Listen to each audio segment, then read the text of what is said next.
Welcome back. So, oh yeah, look at that. Sawzall blade filings. So this is the Toyota Camry where the customer, I guess they thought they needed a flex pipe, or Firestone told them they needed a flex pipe when it needed quite more.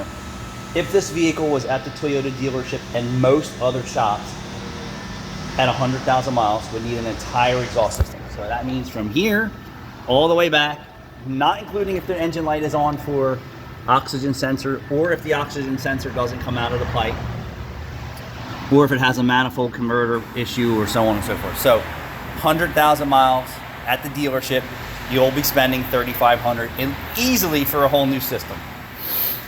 They weren't at the dealership.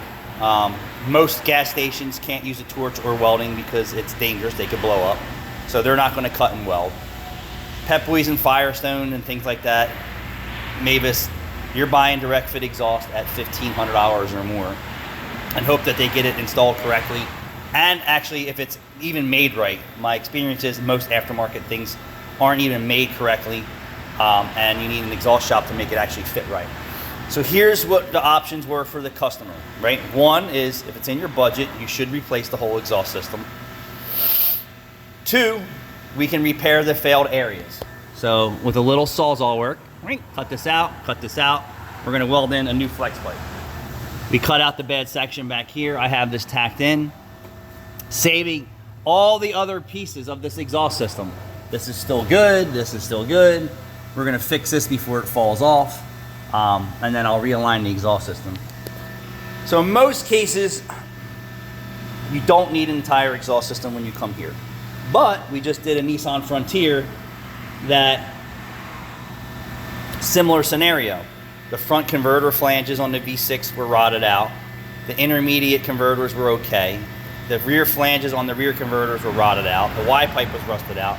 The muffler and tailpipe were still, excuse me, okay. And then all the frame mounts on the Nissan were rusted off, and there was no hangers. They used back strapping for plumbing to hold the exhaust system up. We didn't replace the whole exhaust system on that job either. But if you were at Nissan, it's manifold converters, intermediate converters, Y pipe assembly, muffler, and try and fix up the frame to get hangers back on there. So we've saved both of these customers thousands of dollars. All right, come check us out.